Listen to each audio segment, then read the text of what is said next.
Welcome back, everybody. So there's been a few of these VRs going round about sort of gaming console history, started by Russ the Retro Bear, and I've since seen videos by Stu Ninja Bear Hug, and I think Ollie did one, 8-bit boy. Not sure I've seen anybody else's, but I find this kind of subject quite fascinating, and I've really enjoyed watching the videos I have about sort of the journey we've all took, you know, from where we started to where we are now, kind of in console form. So I thought I'd do my own. I did start a series of these kind of things on my channel years ago, just about my own personal journey, but in more detail, sort of doing each kind of generation as a separate episode. I mean, it was two years ago now, probably, and I don't know, I gave up on it.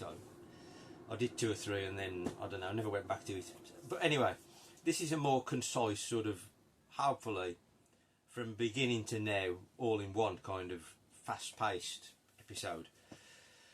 So, gaming for me started with the mighty ZX Spectrum. That was my first ever experience of gaming.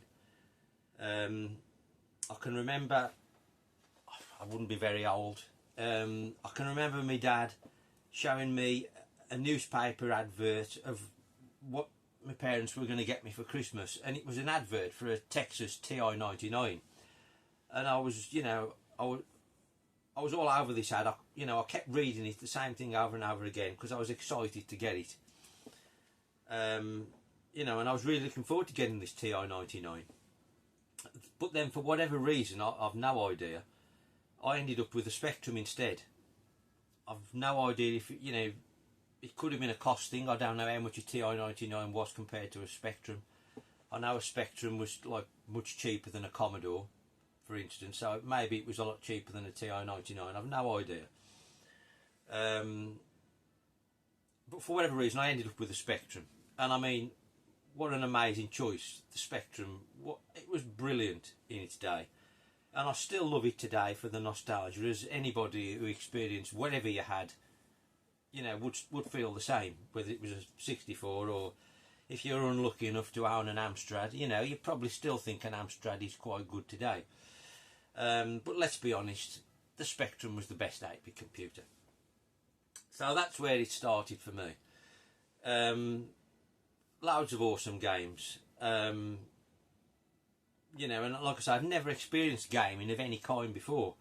You know, we didn't really go on holiday much. Well, we did go on holiday, but we didn't go to sort of seaside places, because my dad wasn't interested in that. He was more like interested in the scenery and countryside and things like that. So we predominantly went to like Scotland, so there was no seaside arcade, so I never went in the arcades, you know, in those days.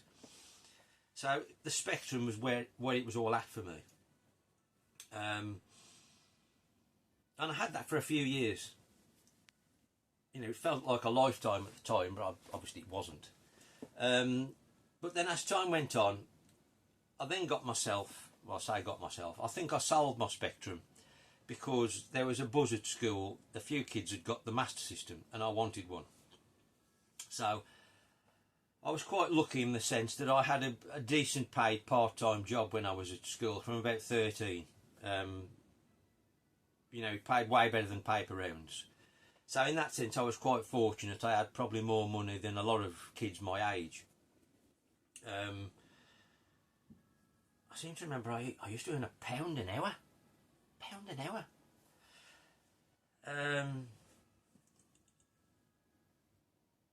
So that allowed me to save up, and anyway, I'd saved up whatever amount of money, and I sold my Spectrum and all my games, and I bought a Master System. Again, loved it, absolutely brilliant. By this point I had been in a few arcades, and so I was a mad Sega fan. So I was dead keen to get like the arcade sort of ports on the Master System, because compared with the Spectrum, it felt like you were playing arcade games at home. and you know, I absolutely loved that. It was brilliant. And then because I'd gone Spectrum to Master System, I'd never bothered with the other 8-bit computers.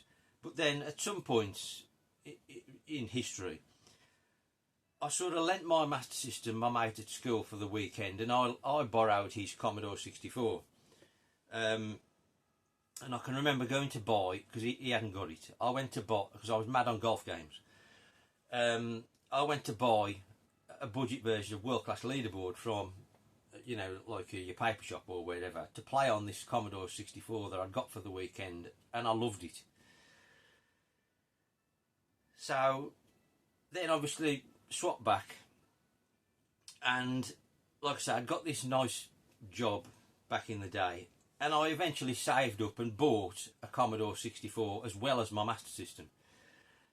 I never had many games for it, because by that time obviously the Master System was better, but it's just World Class Leaderboard on the Commodore 64, I just loved it.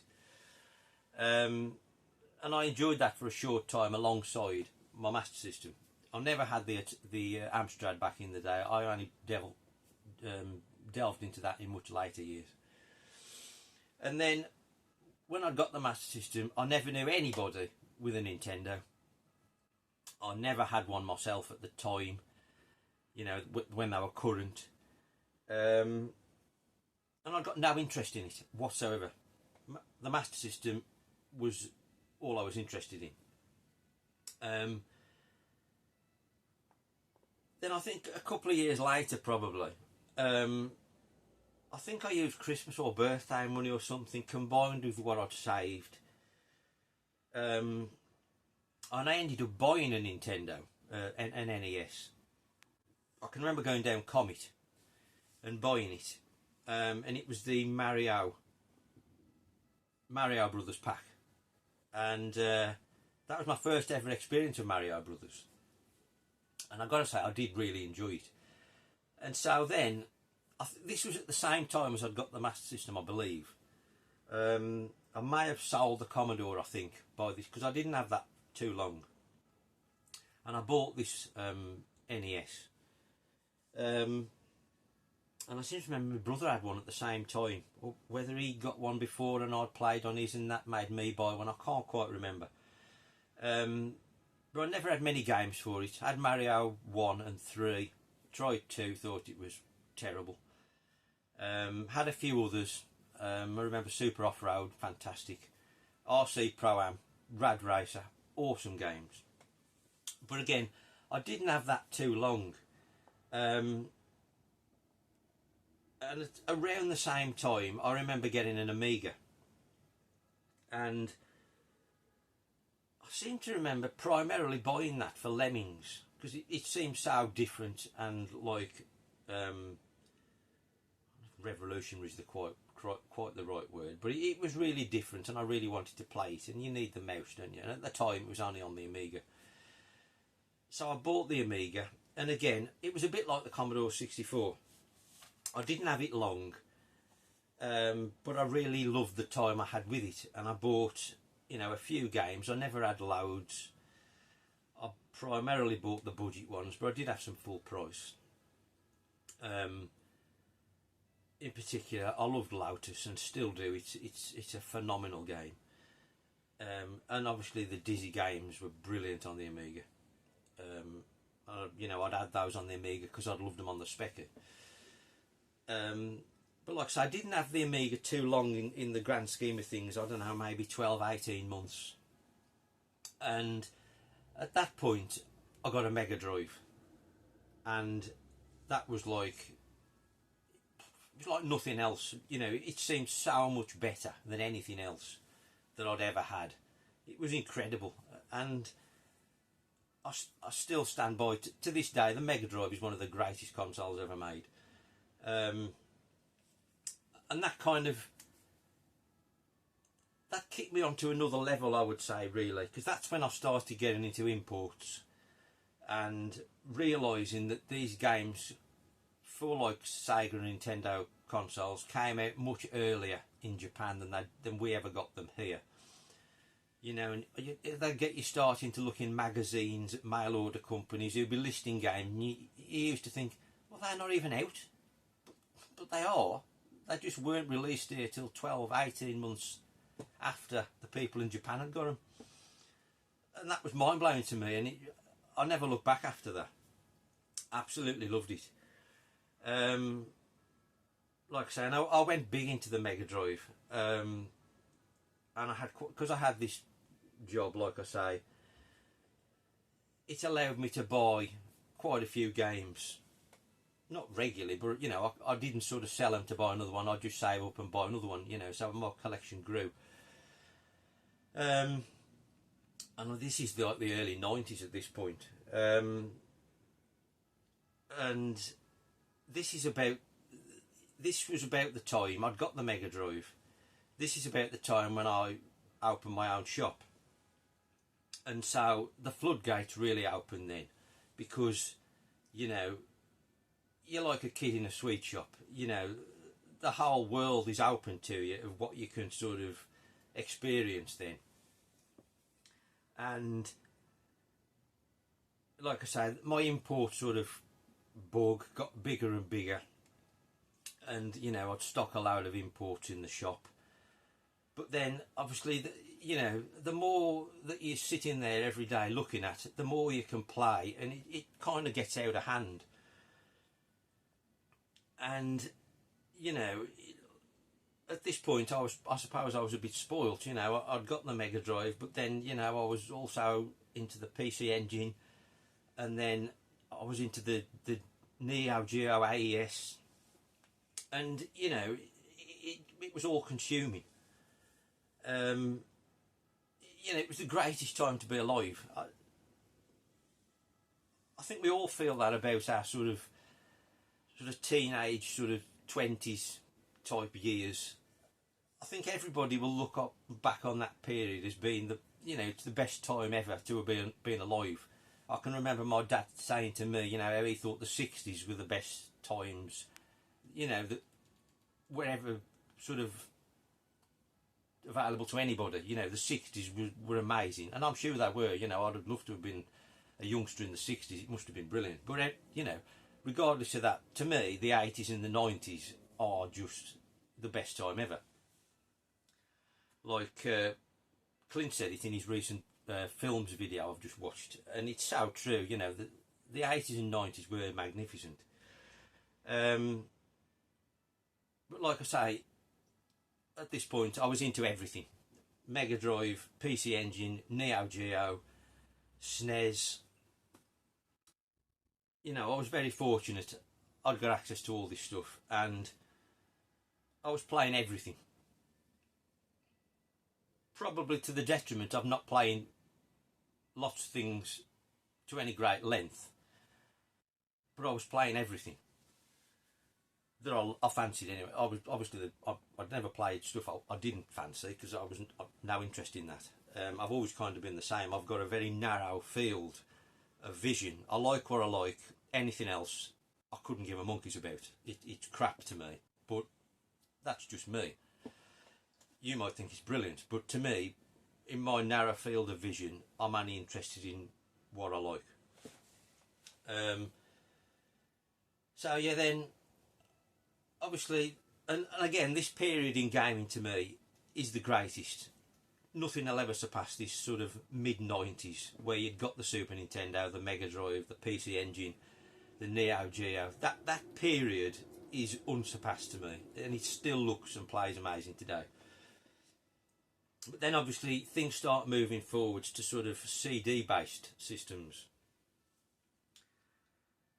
And a bit of a side point, it's always kind of, I do find it quite fascinating how, like, what we regard as retro, a lot of us in our kind of age group, for this 80s and 90s stuff, you know, realistically now, it's 30 to 40 years old, isn't it?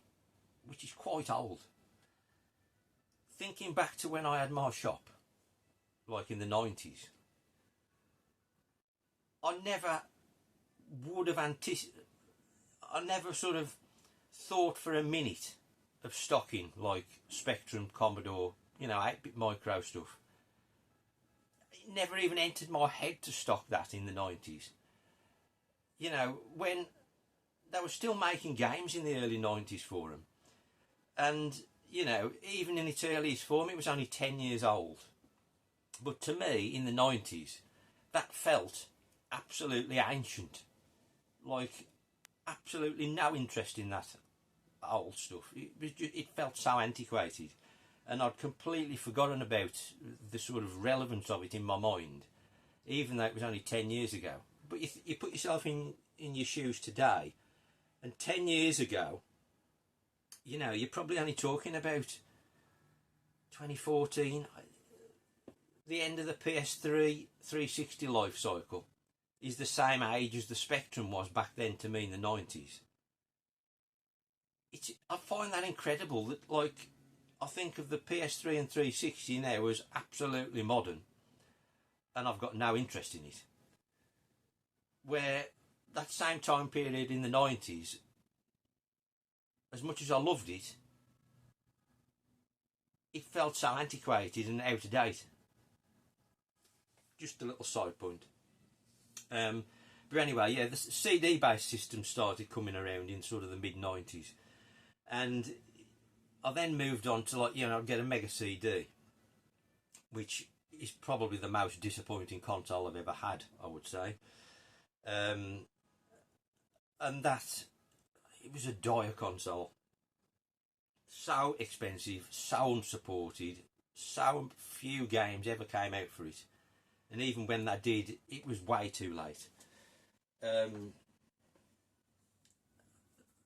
Look, definitely the most disappointing console I've ever had. And I don't think Sega ever recovered. That was the first nail in the Sega coffin for me, the Mega CD. But yeah, then it started moving on to other things. You'd have kind of niche consoles. You'd have the Jag, which I really loved at the time, and I've still got a soft spot for the Jag. But then you'd have other things like the CDI. I had one of them. Awful. And then I never had a CD TV, thank God. That seemed even worse. And then where else did we have? Oh, we had the Neo Geo CD as well. I loved that, and I've still got that. And then I think the first game-changing CD-based console was the 3DO. It was mega expensive.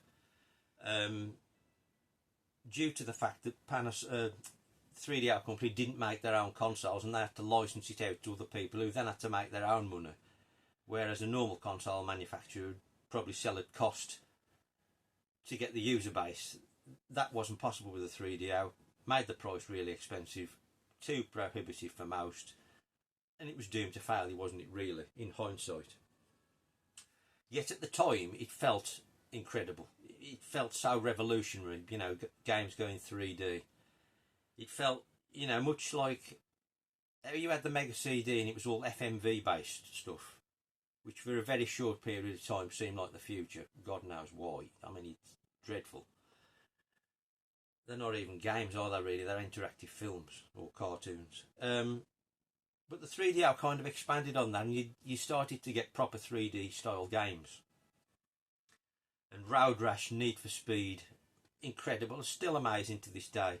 But the first FIFA 3D was on the 3DO, and again that looked incredible. And, you know, went big into the 3DO in the shop, and it was really popular for a very short period of time. It kind of gets forgotten about now, really.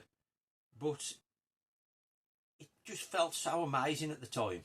It was a great, very small niche period, but it was really good. But then obviously a bit of a game changer came along very soon after, which was the PlayStation.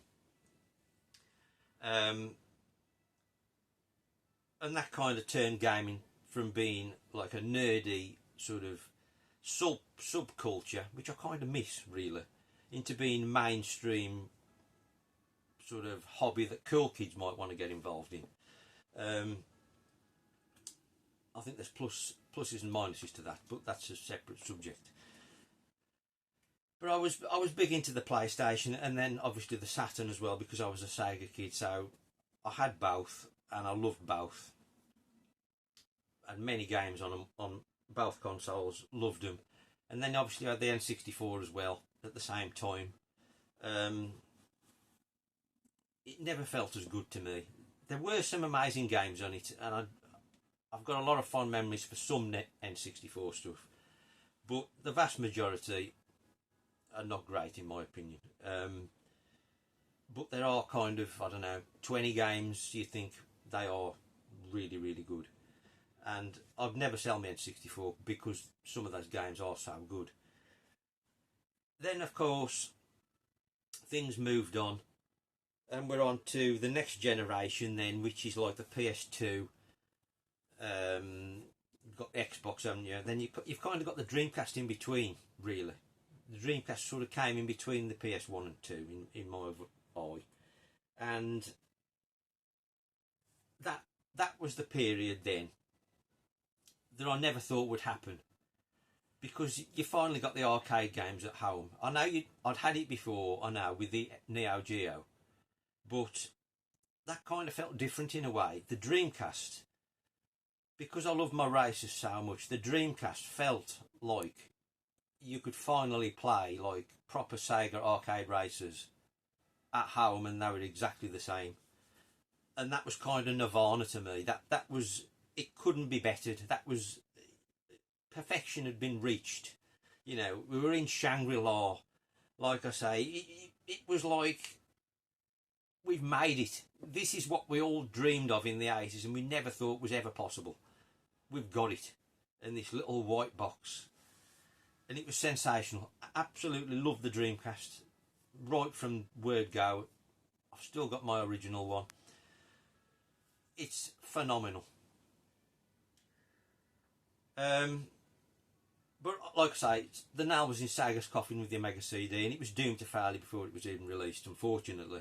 But to me, gaming has never been the same since. And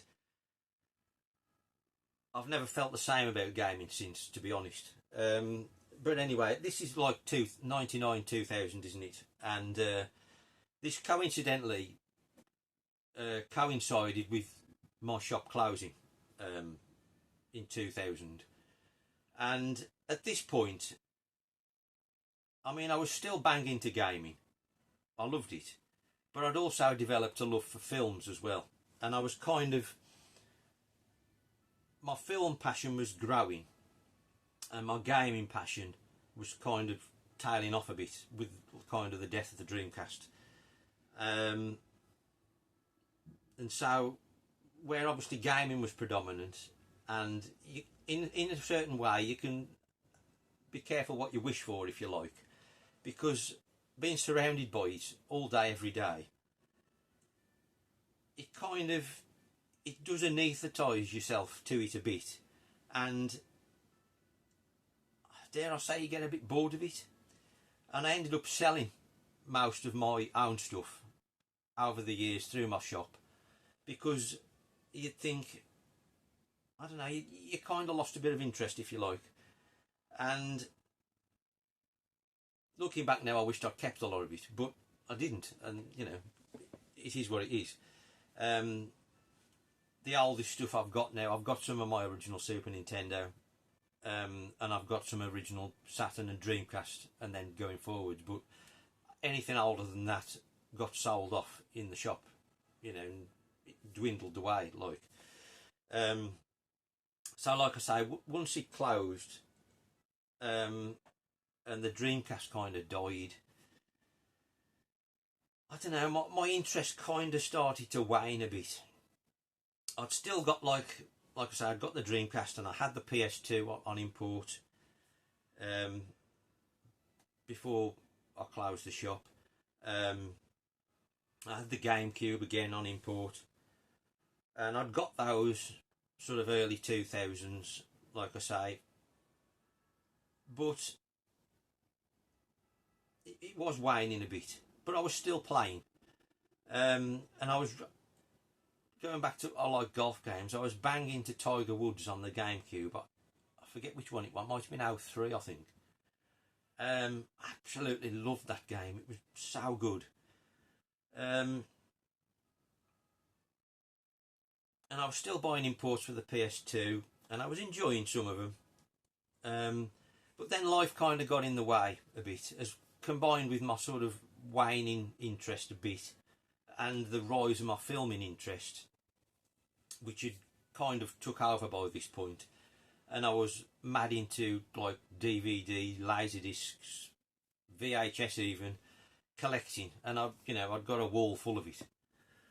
And then kind of life got in the way. My dad died, and I kind of had to grow up a bit really, and take a bit more responsibility, and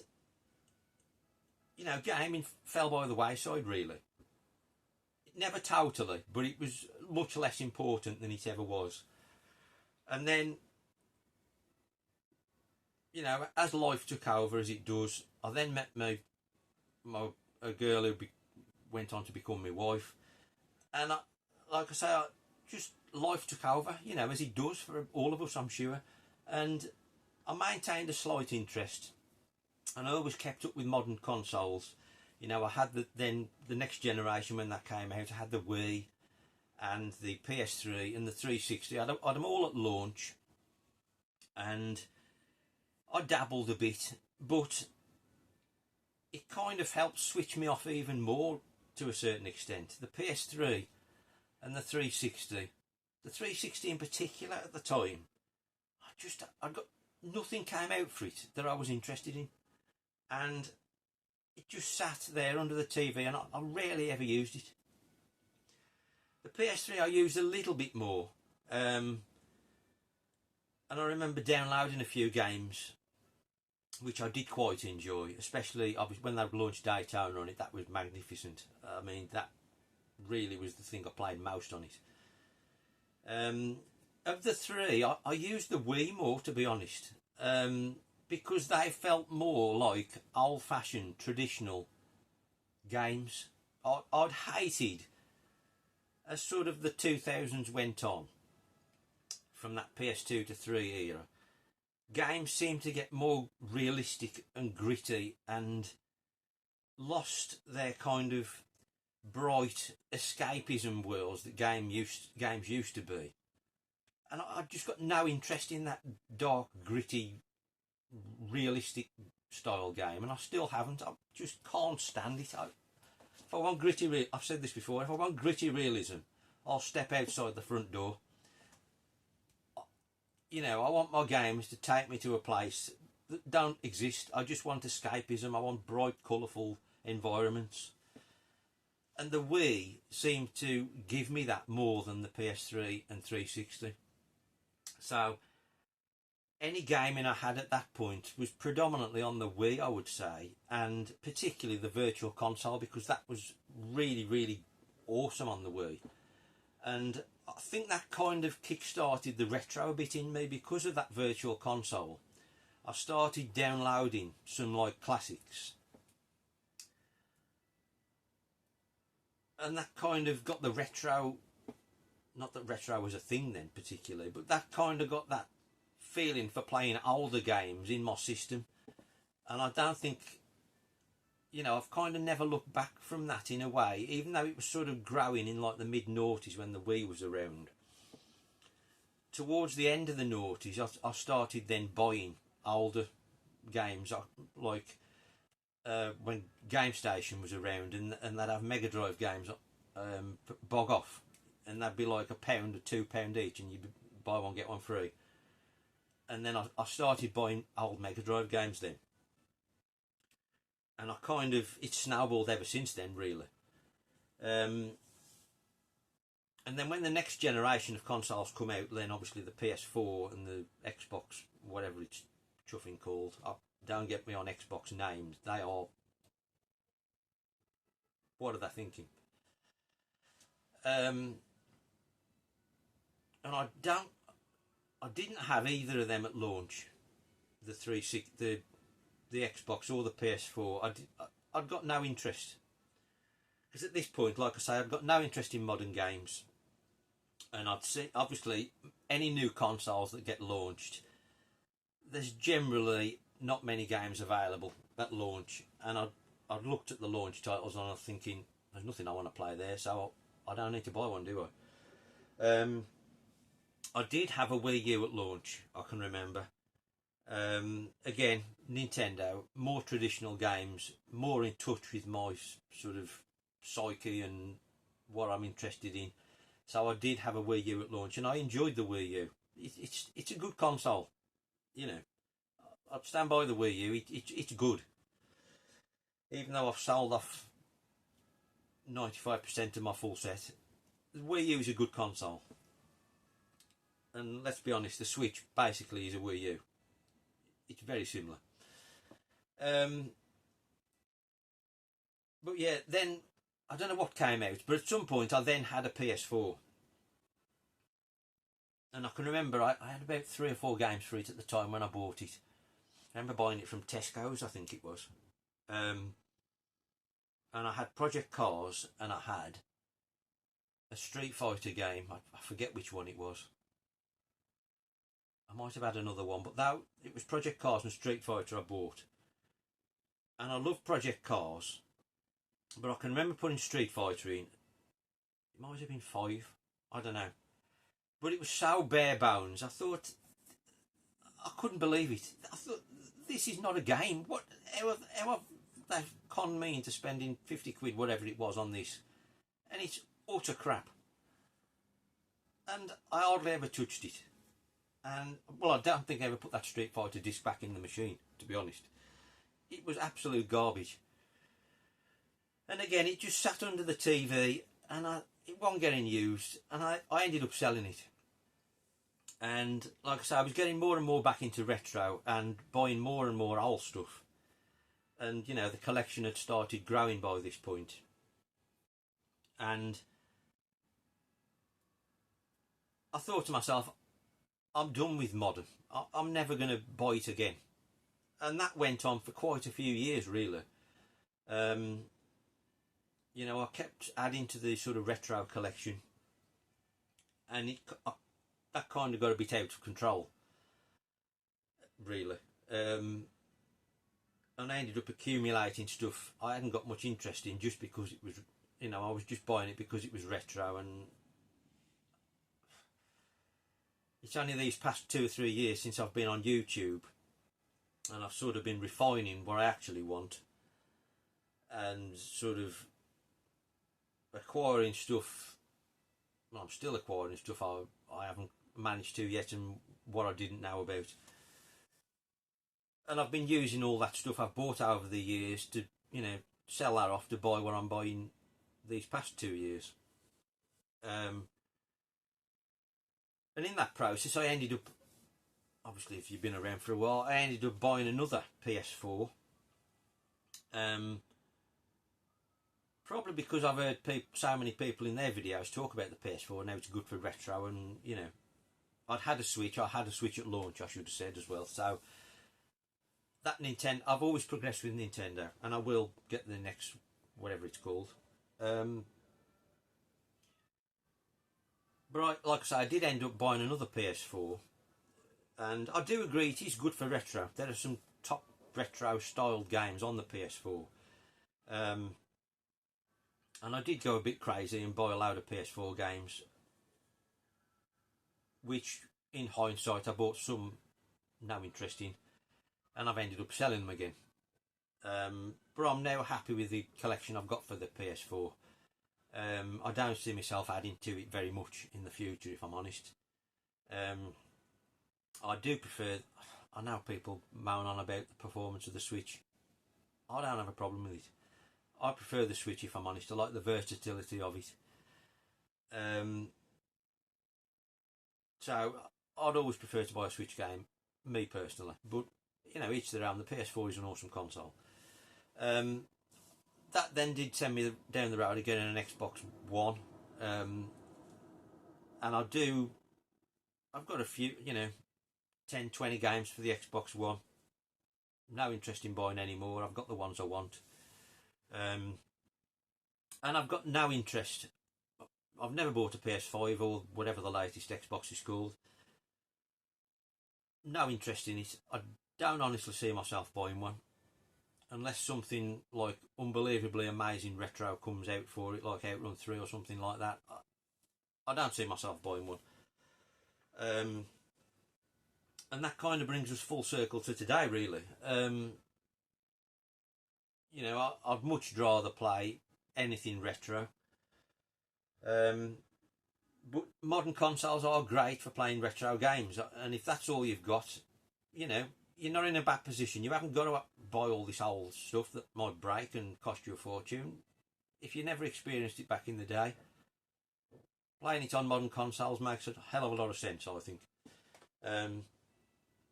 I also like this, like, modern sort of way they've recreated stuff, like all the minis.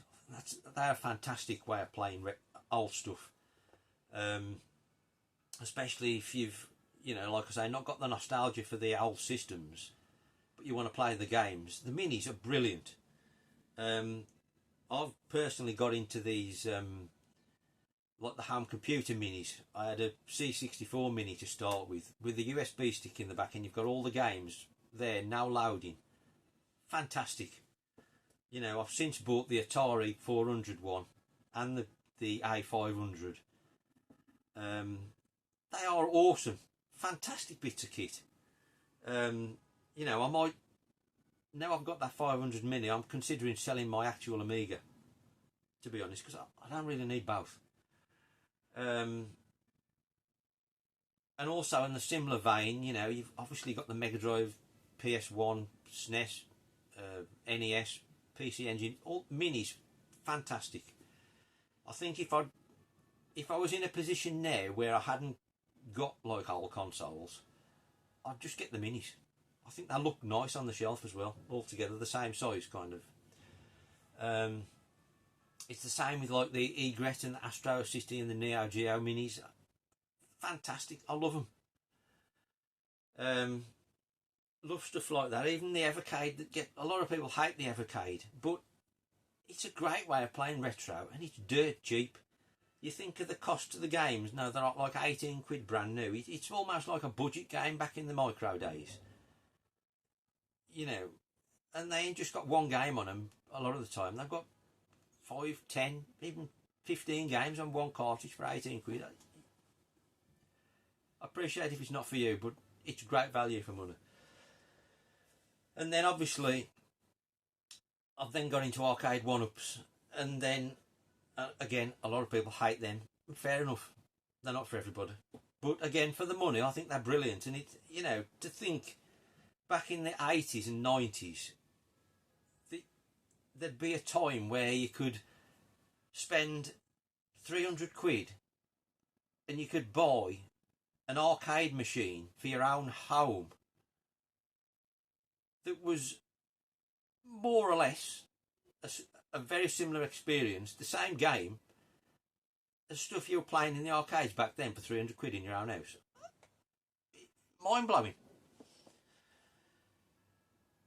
But there we are. I mean, games, just amazing.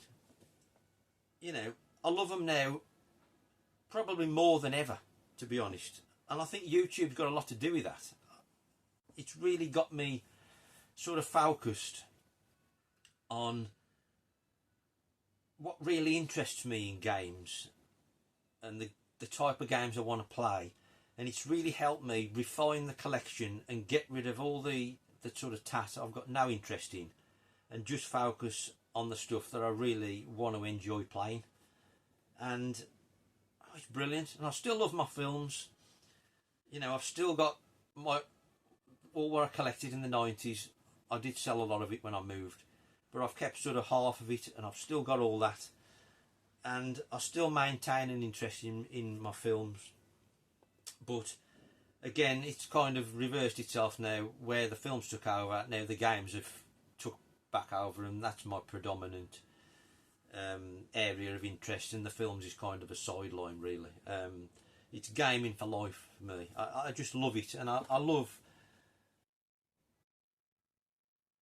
just love having all these memories and the nostalgia, and you know,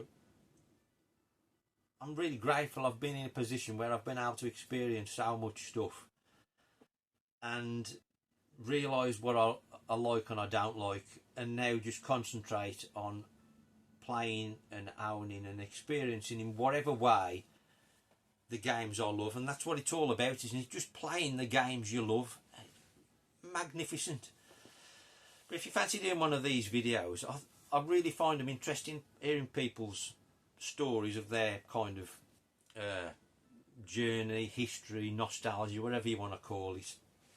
But I'd love to see your video if you want to do a response. Let me know what you think in the comments. As always, that's what it makes. That's what makes this, you know, worthwhile, and that's what means the most to me and most people, I'd imagine. But thanks for watching anyway. If you've stuck with it that long, I appreciate it. Hopefully see you soon. Sayonara.